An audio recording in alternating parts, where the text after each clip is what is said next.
ঐতিহ্যবাহী কালীগঞ্জ মসজিদের সম্মানিত খতিব, বরিষ্ঠ কণ্ঠস্বর, বাতিলের আতঙ্ক জনাব হযরত মাওলানা লুকমান সাদি সাহেব দাওয়াত বারাকাতুহু।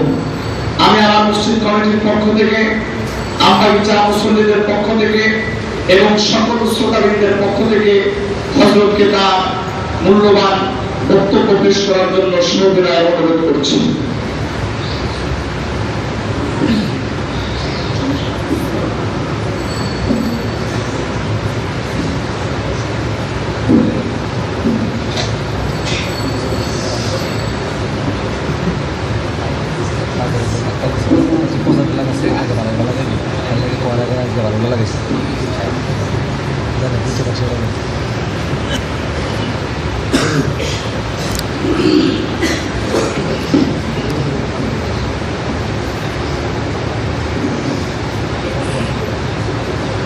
السلام عليكم ورحمة الله.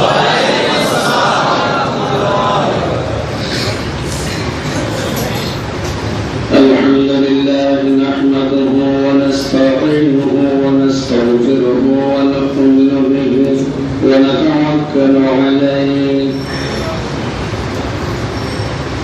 ونعوذ بالله من شرور أنفسنا ومن سيئات أعمالنا. من يهده الله فلا مضل له ومن يضلله فلا هادي له. ونشهد أن لا إله إلا الله وحده لا شريك له. ونشهد أن سيدنا وسندنا وحبيبنا ومولانا محمد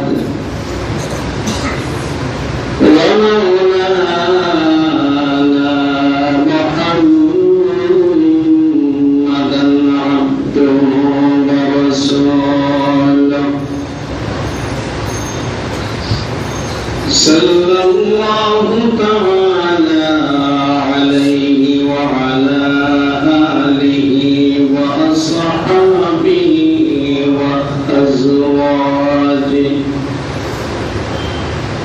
وأزواجه وأهل بيته وسلم تسليما كثيرا كثيرا.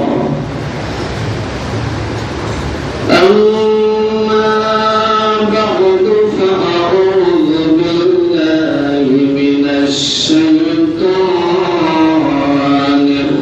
الرجيم. بسم الله الرحمن الرحيم. يا أيها الذين آمنوا لا تتخذوا اليهود والنصارى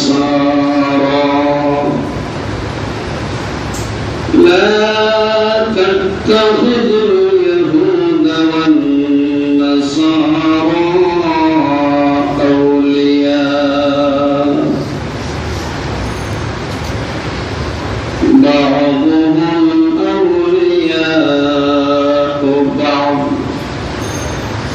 ومن يتولهم منكم فإنه منهم.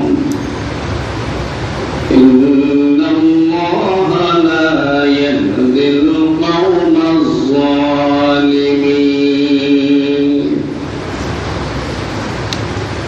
وقال النبي صلى الله عليه وسلم من تشبه بقوم فهو منهم أو كما قال عليه الصلاة والسلام.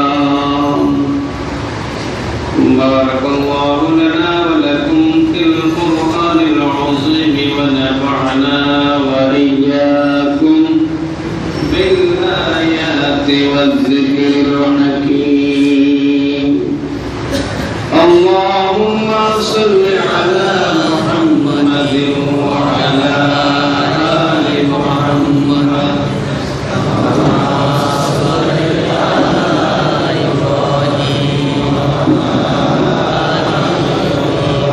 إنك حميد مجيد.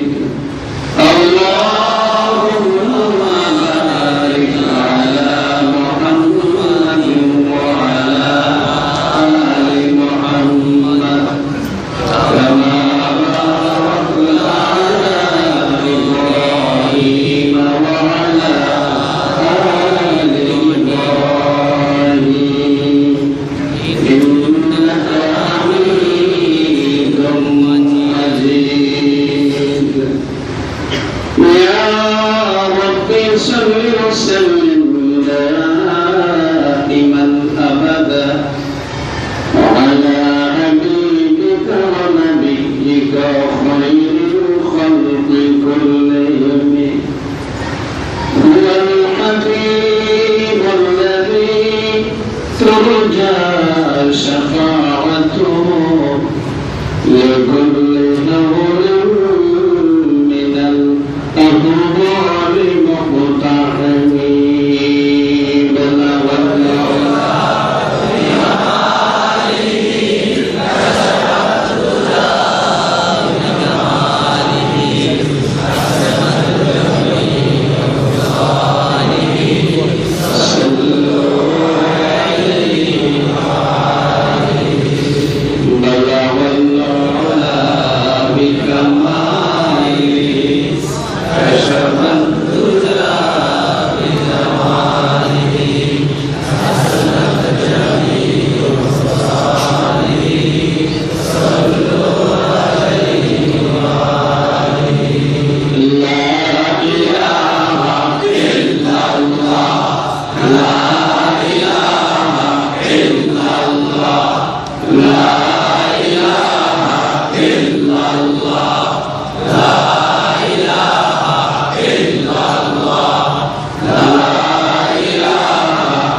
মসজিদ কমিটি এবং মুসল্লিয়ানে কেরামের কর্তব্যে আয়োজিত আজকের ওয়াজ মাহফিলের সম্মানিত শ্রোতা মণ্ডলী, উপস্থিত দরাদরানে ইসলাম, মুআজ্জাজ উলামায়ে কিরাম, পর্দানশীল মা ও বোনেরা, সমস্ত প্রশংসা আদায় করছি ওই মহান রব্বুল আলামিনের, যিনি পবিত্র শাবান মাসের আজ 17তম দিনের শেষে 18তম রাত্রিতে দ্বীনের কিছু কথা শোনার জন্য, ইসলামের কিছু কথা শোনার জন্য, কোরআনের কিছু কথা শোনার জন্য আমাদেরকে মঞ্জুর করেছে।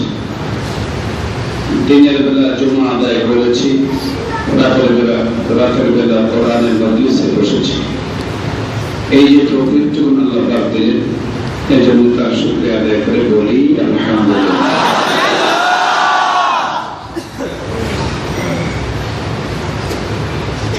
আমি ধন্যবাদ জানাই এই মসজিদের সম্মানিত খতিব, আমার খুব স্নেহের পাত্র হাফেজ মৌলানা মুফতি খাদেমুল ইসলাম সাহেবকে, যে তিনি তার কমিটি এবং মুসল্লিদেরকে সঙ্গে নিয়ে রমজানের আগ মুহূর্তে পবিত্র শাবান মাসে খুবই সুন্দর একটা উদ্যোগ নিয়েছেন।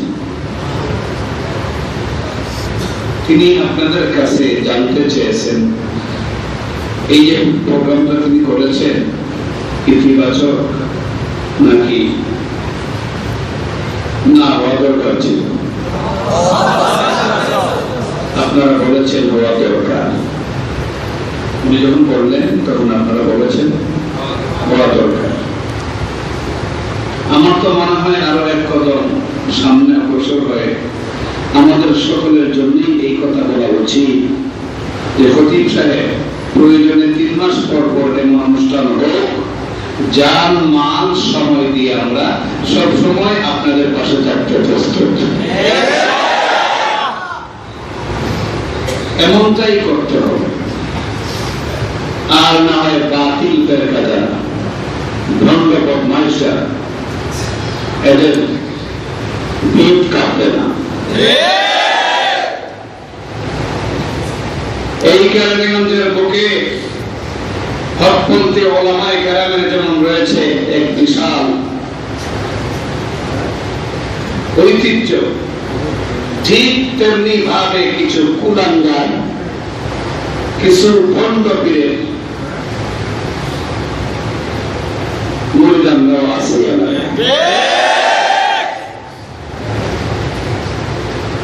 তবে একটা আশার বাণী, ইদানিং ওরা খুব ঘন ঘন ঠান্ডা পানি খাচ্ছে। পিপাসা যখন বেশি লাগে তখন গরম পানি বেশি খায়, ঠান্ডা পানি যদি অতিরিক্ত খায় আরো গরম লাগে, অশান্তি লাগে। এই ভণ্ড পীরের মধ্যে অশান্তি হয়ে গেছে। কিন্তু দেশকণ্ঠে পরিষ্কার বলে যেতে চাই, আজকে আমরা বিচার মসজিদে অতীতে যা হবার হয়েছে, ভবিষ্যতে আর কোন ভণ্ড পীর কিংবা সেই ভণ্ড পীরের অনুসারীদেরকে হকপন্থী ওলামায়ে কেরামের বিরুদ্ধে, হকপন্থী নামাজি মুসলিমদের বিরুদ্ধে যে কোনো সমন্বয়তম মন্তব্য যদি করতে শোনা যায়, তাহলে আমরা প্রস্তুত রয়েছি তাওহীদবাদী মুসলমানরা ঐক্যবদ্ধ হয়ে টেনে টেনে ওদের জিহ্বা ছেড়ে দেব।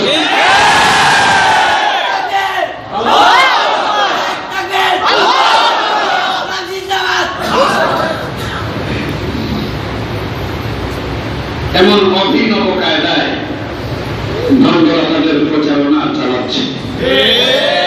আজকে আমি জুমার বয়ানে বলেছি, দেওয়ানবাগির যত পোস্টার যত জায়গায় লাগানো হবে সব পোস্টার ছেড়ে ফেলার সময় যদি প্রতিরোধ করে তুলে বা বাধা দিতে চায়, আমি আমার মসজিদে 5-6 হাজার মুসল্লির সামনে বলেছি, ওকে ধরে কালীগঞ্জ বড় মসজিদে নিয়ে আসবো, বিচার করবো আমরা। কারণ যেই ভণ্ড বদমাশ আল্লাহ রাসূল সাল্লাল্লাহু আলাইহি ওয়াসাল্লামকে ফরিদপুরের নর্দমায় উলঙ্গ অবস্থায় দেখতে পায়, যে আল্লাহ রাসূলকে উলঙ্গ করতে পেরেছে, ওকে বাংলার মুসলমানেরা উলঙ্গ করে ছাড়বেন। এই উলঙ্গ পীরের অনুসারী হয়ে কাপড় পরিধান করে ভদ্র থাকার কোন সুযোগ নাই। যাই হোক, আমি খুবই আনন্দিত এবং আমি কথা দিয়ে যাচ্ছি ইনশাআল্লাহ এই আমবাগিচা মসজিদের সম্মানিত খতিব সহ আপনারা যারা এখানে নামাজ আদায় করেন, যদি কোনো বাতিলের সাথে আপনাদের কোন দ্বন্দ্ব সংঘাত হয়, তাহলে আমি লোকমান সাদিক কালীগঞ্জ বড় মসজিদের হাজার হাজার মুসল্লিদেরকে নিয়ে আপনাদের সঙ্গে সংহতি প্রকাশ করার জন্য ওয়াদা করে গেলাম।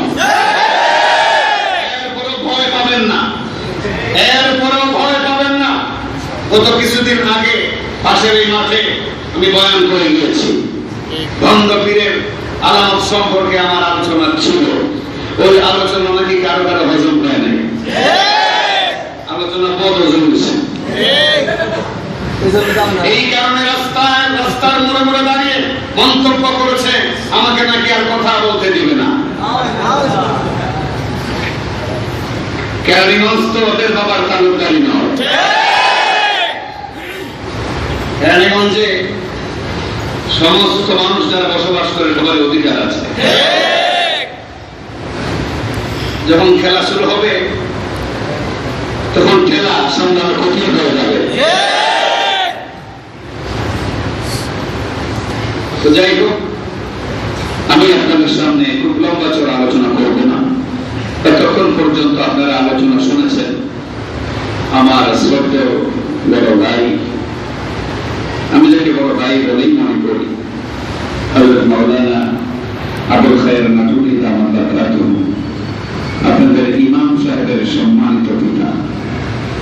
এতক্ষণ পর্যন্ত তিনি বয়ান করেছেন, খুবই গুরুত্বপূর্ণ বয়ান। আমি প্রায় 15-20 মিনিট ওনার বয়ান শুনেছি। এরপরে আর আসলে বয়ান লাগে না। তারপরেও যেহেতু ইমাম সাহেব আমাকে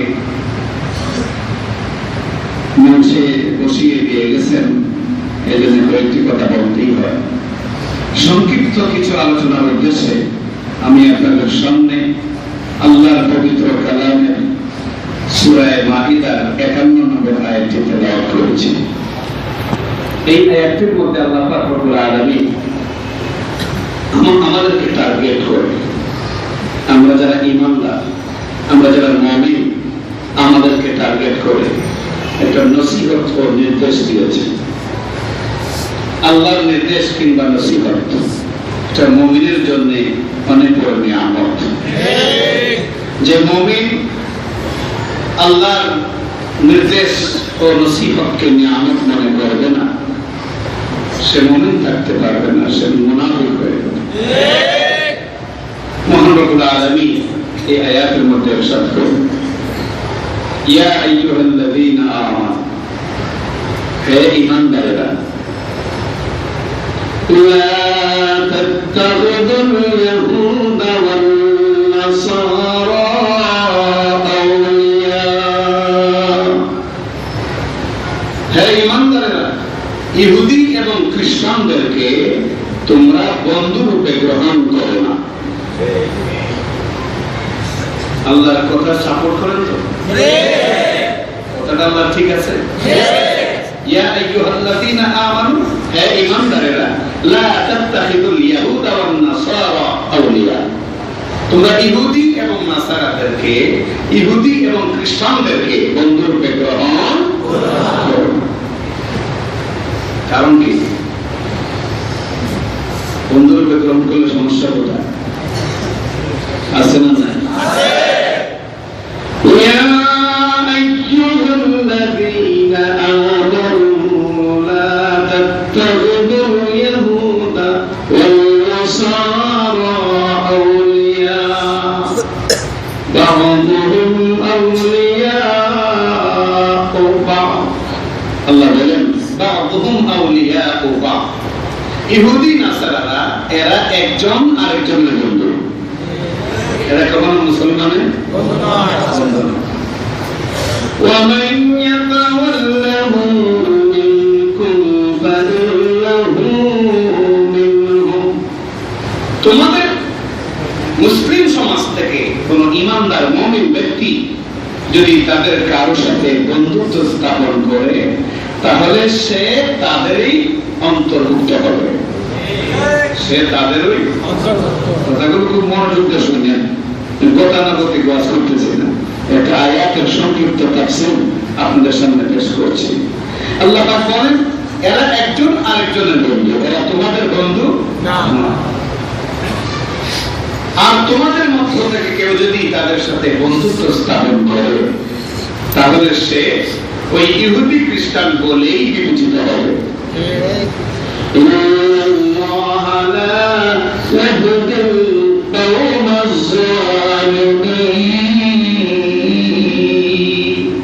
আর নিঃসন্দেহে আল্লাহ পাক রব্বুল আলামিন কওমের জালিম যারা অত্যাচারী গোষ্ঠীকে হেদায়েত নসিব করেন না। এই ছিল আয়াতের সরল তরজমা।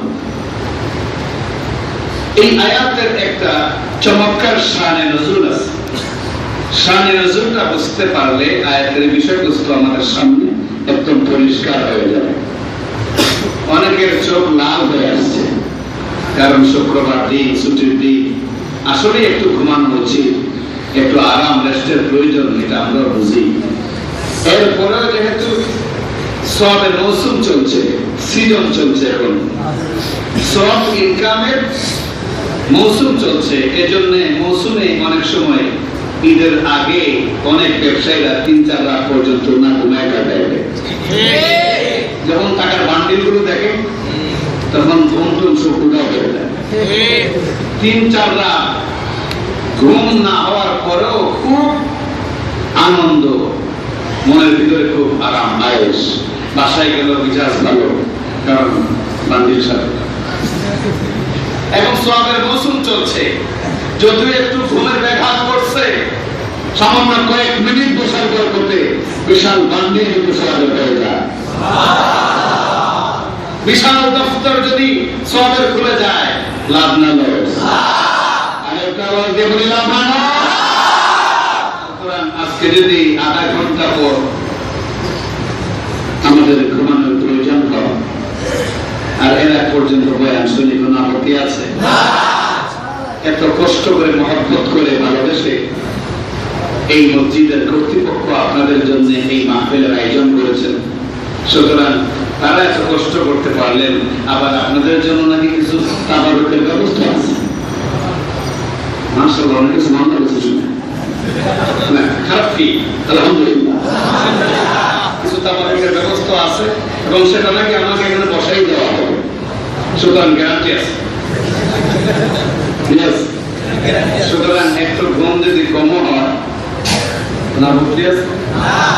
যাই হোক, এই আয়াতের শানে নজুল প্রসঙ্গে উলামায়ে কেরাম লিখেন, আল্লাহ নবী মুহাম্মদ সাল্লাল্লাহু আলাইহি ওয়াসাল্লাম মক্কা থেকে হিজরত করে গিয়েছিলেন মদিনা। কোথায়? মদিনা। নামটা সবাই জানেন, কোথায়? এই মক্কা মদিনা, এই নামগুলো এখন খুব বেশি বেশি নেবে, কারণ এই নামগুলো ভণ্ডরা এমন ভাবে ব্যবহার করতে শুরু করেছে যে মনে হয় ওদের বাপদাদের সম্পত্তি। এই জন্য আমরা এখান থেকে মক্কা, মদিনা, রওজা এই সমস্ত শব্দগুলো সুউচ্চ কণ্ঠে নেব ইনশাআল্লাহ। আল্লাহ নবী মক্কা থেকে হিজরত করে গেলেন মদিনা। মদিনায় গিয়ে রাসূল আকরাম সাল্লাল্লাহু আলাইহি ওয়াসাল্লাম মদিনার ইহুদি গোষ্ঠীর সাথে, ইহুদি সমাজ যারা ছিল, এদের সাথে একটা শান্তি চুক্তি করলেন। শান্তি চুক্তির বক্তব্য ছিল এমন যে মদিনায় তোমরা যারা ইহুদি, মুসলমানদের সাথে মিলেমিশে থাকবা। মুসলমানরা যদি কখনো বহির শত্রুর আক্রমণে আক্রান্ত হয়, তাহলে মুসলমানদের পক্ষপাতিত্ব করে ওই শত্রুর মোকাবেলা করার জন্য মুসলমানদের সাথে একই সাথে মাঠে নামতে হবে। ঠিক তেমনি ভাবে তোমরা যারা মদিনায় ইহুদিরা আছো, তোমরা যদি বাহিরের কোন শত্রুর মাধ্যমে আক্রান্ত হও, তাহলে আমরা মুসলমানেরাও অঙ্গীকারবদ্ধ, আমরা সর্বশক্তি প্রয়োগ করে তোমাদের পক্ষ হইয়া তোমাদের দুশমনদের বিরুদ্ধে নামবো। ইনসাফ ঠিক আছে তো? এই শান্তি চুক্তির মধ্যে ইনসাফ ঠিক আছে, শান্তি চুক্তির মধ্যে ইনসাফ ঠিক আছে। আমাদের দেশেও শান্তি চুক্তি হয় কি হয় না? 10 কদম পর পর লাশ পাওয়া যায়। কত শান্তি, বেচারা শান্তির সাথে লাশ হয়ে যায়। আল্লাহ রাসূল সাল্লাল্লাহু আলাইহি ওয়াসাল্লাম এই শান্তি চুক্তি করলেন মদিনার ইহুদিদের সাথে। মদিনার ইহুদিদের মধ্যে দুইটা গোষ্ঠী ছিল খুব ডেঞ্জারাস। একটা গোষ্ঠীর নাম বনি কুরাইজা, আর একটা গোষ্ঠীর নাম বনি নাজির, আরেকটা ছিল বনি কাইনুকা। তো এই দুইটা গোষ্ঠী খুবই প্রবল, শক্তিধর। তো চুক্তি যখন হইল, চুক্তি অনুযায়ী রাসূল করিম সাল্লাল্লাহু আলাইহি ওয়াসাল্লাম, ইনসাফের নবী, দয়াল নবী মুহাম্মদুর রাসূলুল্লাহ সাল্লাল্লাহু আলাইহি ওয়াসাল্লাম, তিনি সাহাবায়ে কেরামকে বললেন, শোনো, আমি যে শান্তি চুক্তি করেছি ইহুদিদের সাথে, এক চুল পরিমাণ যাতে আমার ওয়াদা খেলাফ না হয়, এমন ভাবে তোমরা চলবা যেন ওরা বলতে বাধ্য হয় মুসলমানরা কখনো ওয়াদা ভঙ্গ করতে জানে না। আল্লাহ রাসূল যেভাবে নির্দেশ দিলেন, সাহাবায়ে কেরাম এইভাবেই চলাফেরা। ইহুদিরাও কিছুদিন এইভাবে গেল, কিন্তু জাতি তো ইহুদি, জাতি কি? কুটিল স্বভাব আর ইসলাম বিদ্বেষের কারণে অল্প দিনের ভিতরে এরা চুক্তি ভঙ্গ করে গোপনে গোপনে মক্কার কুরাইশ বংশে যারা আল্লাহ রাসূলের দুশমন ছিল এদের সাথে আঘাত করে এদেরকে দাওয়াত করে মদিনায় নিয়ে আসলো। বললো, দেখো মোহাম্মদ কুরাইশে দূরে বসার মতো আমাদের মদিনা দখল করেছেন, তোমরা মক্কা থেকে যদি আমাদেরকে সাপোর্ট করো, শক্তি দাও, তাহলে তোমরা আমরা মিলে মোহাম্মদকে উৎখাত করব। এটা চুক্তির ভিতরে ছিল না, চুক্তির ভিতরে ছিল না। আমাদের সমাজেও কিছু মানুষ, কিছু জনপ্রতিনিধি, কিছু নেতা, কিছু নেত্রী, কিছু ব্যক্তিবর্গ এমন চুক্তি আমাদেরকে শোনায়, আমাদের সাথে এরকম ওয়াদা করে। ওয়াদা যেদিন করে তার চাইতে হয়তো 1.5 দিন কিংবা 2.5 দিন যায়। যেই মাত্র বাক্স ঘরে গেল, উনি ওনার চেয়ারে বসে গেলেন, ওনার আর ওয়াদার কথা মনে থাকে না, সেই বলি করে যায় ইহুদিদের মতো। এমন স্বভাবের লোক আছে বাংলাদেশে। এখন এরা ওয়াদা ভঙ্গ করলো, চুক্তি ভঙ্গ করে মক্কার এই কাফেরদের সাথে আঘাত করলো। আমি জিজ্ঞেস করি, এরা যে এই কাজটা করলো দেখার মতো কেউ আছেন? কে আছেন? তখন আল্লাহ পাক রব্বুল আলামিন যাতে ওরা কোনোভাবে মুসলমানদের ধোঁকা দিতে না পারে, কারণ ওরা ওদের নিয়মটা ছিল এরকম যে এরা মুসলমানদের সাথে বাহ্যিকভাবে সম্পর্ক বজায় রেখেছিল আর গোপনে গোপনে মক্কার লোকদেরকে আহ্বান করে নিয়ে এসেছিল। আহজাবের যুদ্ধের সময় এমন হয়েছে। তখন আল্লাহ পাক রব্বুল আলামিন মুসলমানদেরকে এদের ধোঁকাবাজি বাটপারি থেকে হেফাজত করার জন্য সূরা মাইদা 51 নম্বর আয়াত নাযিল করে এদের সাথে বন্ধুত্ব চিরদিনের জন্য আল্লাহ পাক ডিলেট করে দিলেন। ইয়া আইয়ুহাল্লাযীনা আমানু, হে ঈমানদাররা, লা তাত্তাখিযুল ইয়াহুদা ওয়ান নাসারা আউলিয়া, তোমরা ইহুদি এবং খ্রিস্টানদেরকে বন্ধুরূপে গ্রহণ করো না, কারণ বা'দুহুম আউলিয়াউ বা'দ, এরা আসলে ইহুদি হোক, খ্রিস্টান হোক, হিন্দু হোক, বৌদ্ধ হোক, এগুলি পরস্পরের বন্ধু, কোনদিন মুসলমানের বন্ধু না।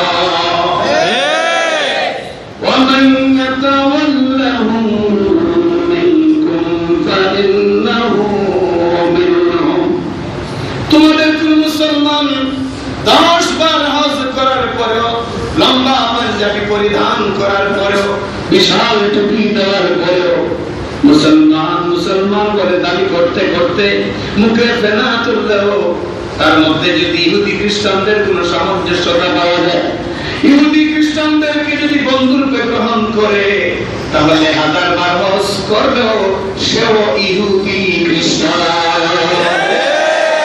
সেও ইহুদি খ্রিস্টান। কারণ কি?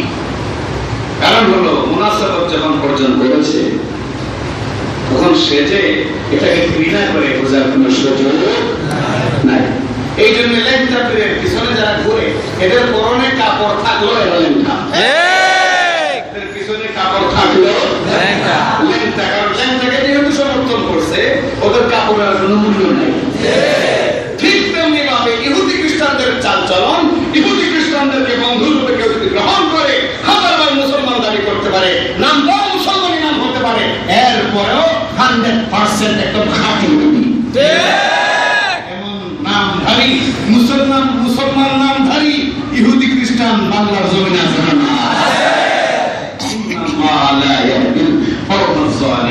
আল্লাহ পাক রব্বুল আলামিন কওমে জালিমদেরকে কখনো হেদায়েত নসিব করে না।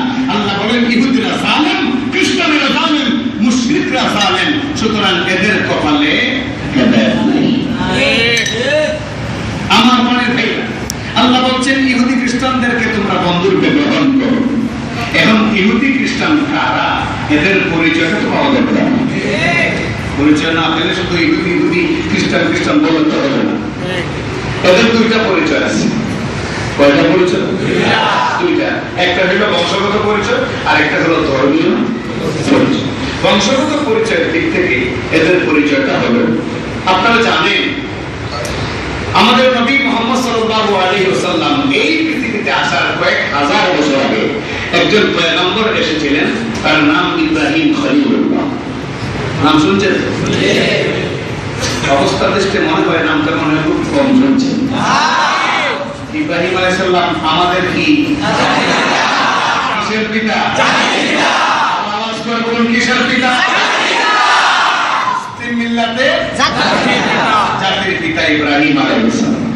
আল্লাহ পাক রব্বুল আলামিন তাকে সম্মান মর্যাদা দান করেছিলেন। তাকে যারা জাতির পিতা মানতে চায় না কিংবা কিছুটা লজ্জা লাগে, তাদের মুসলমান থাকার কোনো সুযোগ নেই। তো ইব্রাহিম আলাইহিস সালাম ওনার বয়স যখন 120 বছর, কত বছর? আর ওনার স্ত্রী হাজেরা আলাইহিস সালাম ওনার বয়স তখন 99 বছর।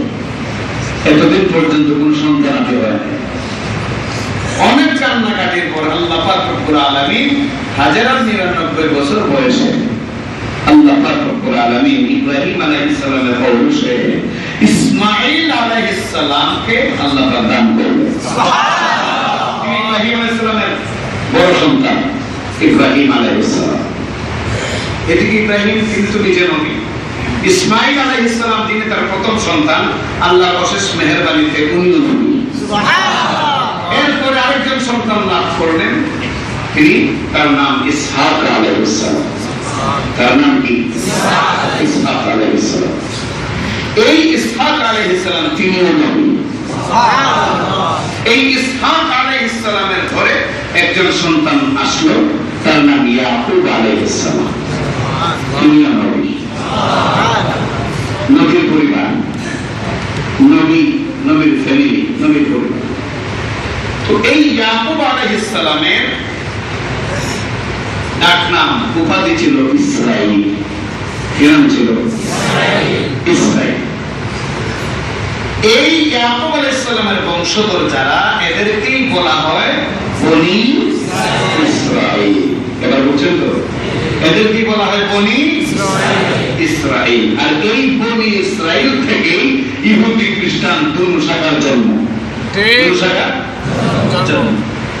এইবার ইয়াকুব আলাইহিস সালাম, তার উপাধি ছিল ইসরাঈল, এটা সুরিয়ানি শব্দ। এর অর্থ হলো আব্দুল্লাহ। এর অর্থ কি? আব্দুল্লাহ মানে আল্লাহর বান্দা। আব্দুল্লাহ মানে আল্লাহ। এই ইয়াকুব আলাইহিস সালামের বংশধর যারা, এরাই বনি ইসরাঈল। এটা হলো ইহুদি খ্রিস্টানদের বংশগত পরিচয়। এই বনি ইসরাঈল, ইয়াকুব আলাইহিস সালামের বংশধর যারা, এই বনি ইসরাঈল পরবর্তীতে যারা মূসা আলাইহিস সালাম পর্যন্ত আছে এবং মূসা আলাইহিস সালামের জামানায় ছিল, এদের নাম ইহুদি। এর পরবর্তীতে যারা ঈসা আলাইহিস সালামের জামানায় ছিল, এদের নাম খ্রিস্টান। এদের নাম খ্রিস্টান। তবে মূসা আলাইহিস সালামের অরিজিনাল কোন উম্মত এখন আর দুনিয়াতে নেই। ঈসা আলাইহিস সালামের অরিজিনাল কোন উম্মত এখন আর দুনিয়াতে নাই। বরং যারা বর্তমানে নিজেদেরকে ইহুদি খ্রিস্টান দাবি করছে এবং বলছে আমরা মূসা আলাইহিস সালামের উম্মত, ঈসা আলাইহিস সালামের উম্মত, এরা সত্য দাবিদার না মিথ্যা দাবিদার। মিথ্যা দাবিদার কেন? এজন্যই মিথ্যা দাবিদার, আপনার আমার নবী বিশ্ব নবী মুহাম্মদ সাল্লাল্লাহু আলাইহি ওয়াসাল্লামের উপর যখন কোরআন নাযিল হলো, এই কোরআন নাযিল হওয়ার বহু বছর আগে মূসা আলাইহিস সালামের উপর নাযিল হয়েছিল তাওরাত। ঠিক না?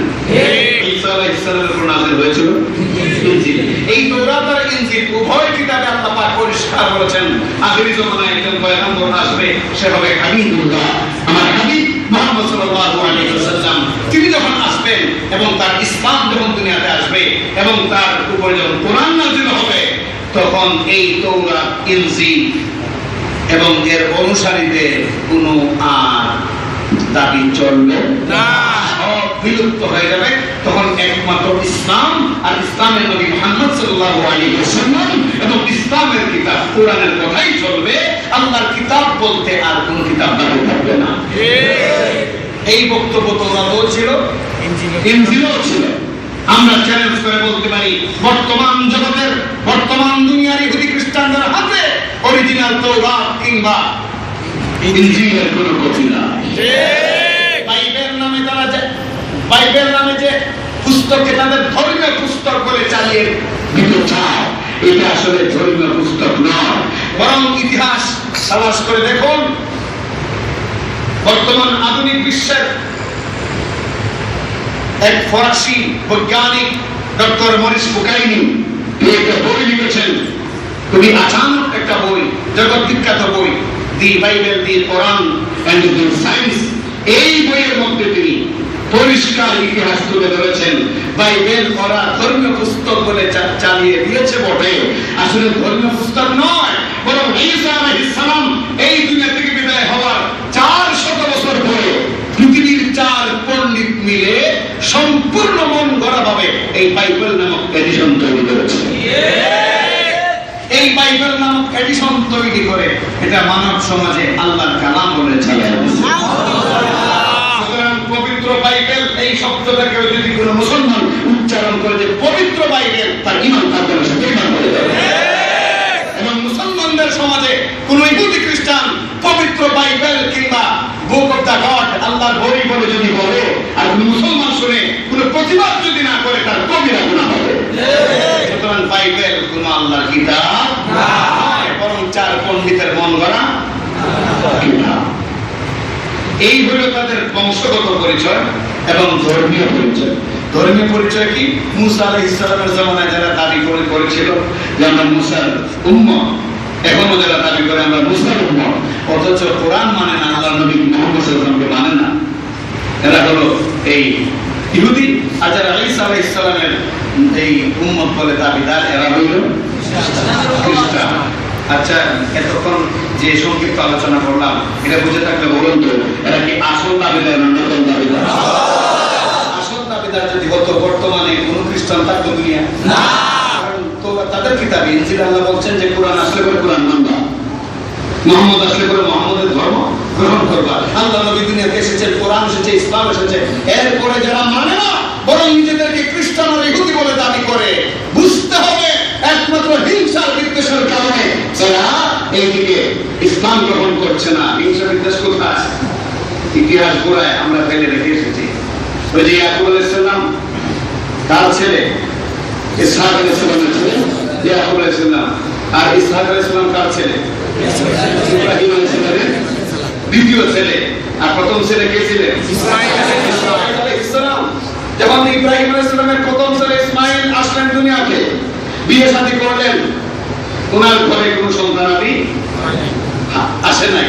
এই অবস্থায় ইসহাক আলাইহিস সালামের ঘরে সন্তানাদি শুরু হয়ে গেছে এবং সাথে সাথে আসমান থেকে নবুয়ত আসা শুরু হয়ে গেছে। সুবহানাল্লাহ। কিন্তু ইব্রাহিম আলাইহিস সালামের প্রথম সন্তান ইসমাঈলের ঘরে কোনো সন্তানাদি নাই। হাজার হাজার বছর চলে গেছে, হাজার হাজার বছর পরে তারই বংশে আখিরি জামানার পয়গম্বর সাইয়্যিদুল মুরসালিন শফিউল মুজনিবিন মুহাম্মদুর রাসূলুল্লাহ আহমদ ইবনে মুস্তাফা সাল্লাল্লাহু আলাইহি ওয়াসাল্লাম জন্ম লাভ করেছেন। সুবহানাল্লাহ।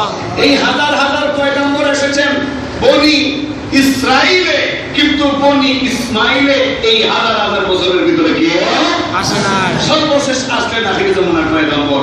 ওই ইহুদি খ্রিস্টান না চিন্তা করে দেখলো সারা জীবন নবুয়তের আধিপত্যটা ছিল আমাদের হাতে, আমাদের বনি ইসরাইল, আর এইবার নবী হয়ে আসলো বনি ইসমাইল থেকে, আমরা মানব না। এই হল ইহুদি খ্রিস্টানদের আমাদের ইসলামের সাথে এবং আমাদের নবীর সাথে দুশমনির মূল মন্ত্র। এই আলোচনা শোনার পরে ঘুম আসে না, এরপরে যদি ঘুম আসে তাহলে বুঝতে হবে কপাল খারাপ আমাদের। আজকে ইহুদি খ্রিস্টানেরা ধাপে ধাপে আমাদেরকে ধ্বংস করে দেওয়ার জন্য চক্রান্ত ষড়যন্ত্র চালিয়ে যাচ্ছে, আর আমরা না বুঝে অনেকে এই ফাঁদে পা রেখে ইমান আমল সফলতা করছে। ইহুদি খ্রিস্টানরা কখনো মুসলমানদের বন্ধু হতে পারে না। যুগ যুগ ধরে ইতিহাস তালাশ করে দেখুন, আল্লাহর নবীর সাথে এরা বেয়াদবি করেছে, সাহাবায়ে কেরামের সাথে এরা বেয়াদবি করেছে। এমনকি কিছুদিন আগে ইরাকে, আফগানিস্তানে, ইরানে, পাকিস্তানে, এমনকি বাংলাদেশেও যা করা হচ্ছে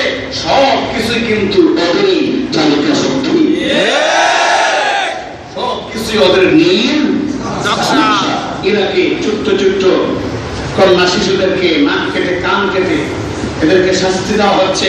এমনকি গলায় কুকুর, যেরকম কুকুর মানুষ কুকুরের গলায় রশি বেঁধে যেরকম টানে, দেখবেন ইন্টারনেটে ঢুকে দেখবেন এইরকম মুসলমানদেরকে, ইরাকের ছোট ছোট বাচ্চাদেরকে এইরকম গলার মধ্যে রশি দিয়া টানে আর ক্রিটিসাইজ করে, মস্কারি করে, ঠাট্টা বিদ্রুপ করে মুসলমানের বাচ্চাদের। সুতরাং এই ইহুদি খ্রিস্টান কোনদিন আমাদের আপন হতে পারে না। আমাদের দেশে যত ভণ্ডপীর আছে সব ইহুদি খ্রিস্টানদের প্রোডাকশন। আমাদের দেশে কাদিয়ানিরা যা করছে, কাদিয়ানি বলতে যে পরিচয় আছে, এটাও ইহুদি খ্রিস্টানদের প্রোডাকশন। এরকম আমাদের দেশে যত ফেরাতে বাতিল আছে সবগুলোই কিন্তু ইহুদি খ্রিস্টানদের থেকে আমদানি করা। ওরা কৌশলে আমাদের মাঝে ছেড়ে দিয়েছে।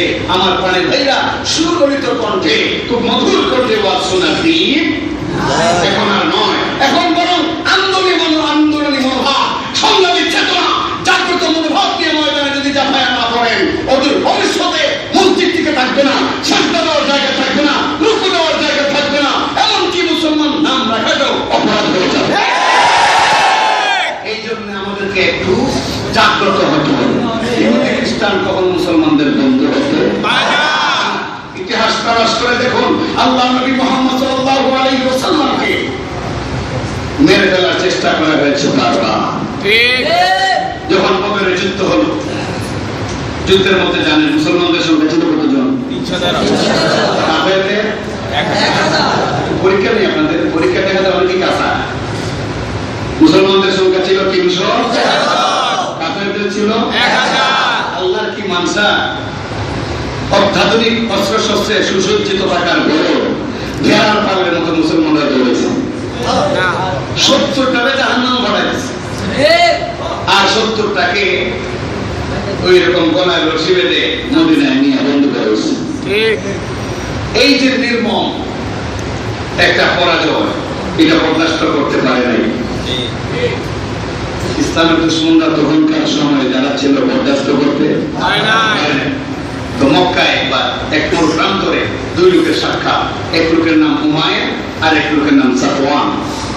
তো উমায়ের সাফওয়ান নামক এই লোকটাকে সম্বোধন করে বলতেছে, ভাই এই জীবন রেখে খিলাম, আমার ছেলেটা মুহাম্মদের লোকেরা ধরে নিয়ে গেছে মদিনায়, সে বন্দী হয়েছে, যুদ্ধবন্দী, বদরের প্রান্তর থেকে মদিনায় নিয়ে গেছে। সুতরাং এই জীবন আর রেখে খিলাম, মনে হয় আত্মহত্যা করবো। সাফওয়ান বলতেছে, ভাই আমিও তো তোমার মতো নয়, তোমার চাইতে আরো সুখে কাটো, কারণ বদরের যুদ্ধে আমার বাবাকে ওরা কুকুরের বাচ্চার মতো মেরেছে। এই মুসলমানেরা, মুহাম্মদের ছেলেবেলারা আমার বাবাকে হত্যা করেছে। সুতরাং আমার মনে হলো খুব দুঃখ কষ্ট। উমায়ের তখন বলল, একটা শ্বাস ছেড়ে বলল, আমি আসলে আর্থিক দিক থেকে কিছুটা এখন ক্ষতিগ্রস্ত, আর না হয় আমার অনেকগুলো ঋণ আছে, আমার এই ঋণ পরিশোধ করার দায়িত্ব কেউ যদি নিত, আর আমার পরিবার পরিজনকে দেখাশোনার দায়িত্ব কেউ যদি নিত, তাহলে আমি যে কোনো উপায়ে মক্কা থেকে মদিনায় গিয়া মুহাম্মদকে অবশ্যই রাতের অন্ধকারে হত্যা করে আসতাম। আর মুহাম্মদকে হত্যা করলে সব শেষ, মাথাও নাই, ব্যথাও নাই, সব শেষ হয়ে যেত। যখন এই কথা সাফওয়ান শুনলো, সে ছিল অনেক প্রভাবশালী, সে বলল, এমনই যদি তোমার অভিব্যক্তি হয়, এমনই যদি তোমার এরাদা হয়, তাহলে আমি দায়িত্ব নিলাম, তোমার সমস্ত ঋণ শোধ করবো, আর তোমার ছেলে মেয়ে সবগুলোর দেখভাল আমি করব। তুমি যদি এই কাজটা করে দিতে পারো, আর অনেক পুরস্কার তোমার জন্য আছে। আমার রক্তের প্রতিটা কোনায় কোনায় মুহাম্মদকে হত্যা করার জন্য একটা প্রতিশোধের স্পৃহা সবসময় কাজ করে যাচ্ছে। তুমি যদি এই কাজটা করে দিতে পারো, তাহলে তোমার জন্য অনেক নাম আর পুরস্কার আছে। উমাইর বলল, ঠিক আছে, তাহলে এটা পাকাপাকি হয়ে যাক, তুমি কাউকে বলবা না, কিন্তু তুমি বিশ্বাসঘাতক করবে না আমার সাথে। আমি মদিনায় আগামীকালই রওনা হচ্ছি, এবং তুমি অবশ্যই 100% শিওর থাকবে মুহাম্মদকে শেষ করে আসবে। এই বলে সে চলে গেল মদিনায়। যেদিন কয়েকদিন পায়ে হেঁটে উটের উপর সওয়ার হয়ে এই সফর করে গিয়ে পৌঁছলো মদিনায়। যেই মাত্র মদিনায় মসজিদে নববীর পাশে গিয়ে এক থেকে নামলো, তো বাহনের উপর থেকে কেউ যদি নামে, দেখবেন ঘোড়ার পিঠ থেকে কেউ নামবে ধপ করে আওয়াজ হয় না? তো এই যখন নামলো ধপ করে আওয়াজ হলো, সামনে ছিলেন হযরত উমর।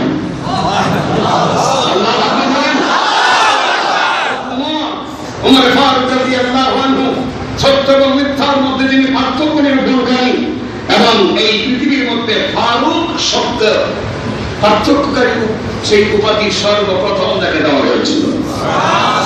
সেই উমর ফারুক রাদিয়াল্লাহু আনহু যখন ধপ করে আওয়াজ শুনলেন পিছনে, তাকে দেখেন মক্কার এক দাগিয়া স্বামী নামি দামি কুখ্যাত কাফের উমাইর। ব্যাপার কি উমাইর, তুমি এখানে? তোমার চোখ তো ভালো না, তোমার মতলব খারাপ, ঘটনা কি কেন এসেছো? সে বললো, ভাই আমার ছেলেটা আপনারা বন্দি করে নিয়ে এসেছেন, শুধুমাত্র এই ছেলেটাকে দেখার জন্য আসছে। উমর বললেন, হ্যাঁ তুমি যত সুন্দর করে কো না কেন দেখি, তোমার চোখ বলতেছে তুমি কোনো ষড়যন্ত্র নিয়ে এসো।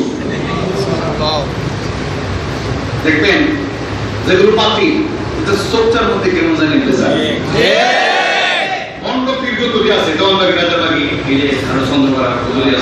দেখবেন চোখের দিকে তাকায়, চোখের দিকে তাকায় কেমন জানি মনে হয় যে জাহান্নামের বাতি চোখ খারাপ। উমরে ফারুক রাদিয়াল্লাহু আনহু বললেন, তোমার তো চোখ খারাপ। এমন সময় রাহমাতুল লিল আলামিন নবী আকরাম মুর্শিদ আযম মুহাম্মদ মুস্তাফা সাল্লাল্লাহু আলাইহি ওয়াসাল্লাম মসজিদে নববী থেকে বের হয়ে দেখেন এই দুজনের কথা বলতেছে। নবীজি বললেন, হে ওমর, উমাইর এসেছে, ছেড়ে দাও, আমাকে আসতে দাও। আল্লাহ নবী তাকে নিয়ে ঢুকলেন মদিনায়, এই মসজিদে নববী। বললেন, হে উমাইর, কেন এসেছো, কি কারণ, কি মতলব তোমার? মুহাম্মদ সাল্লাল্লাহু আলাইহি ওয়াসাল্লাম, এসেছে তো আসলে এই আমার ছেলেটা বন্দী,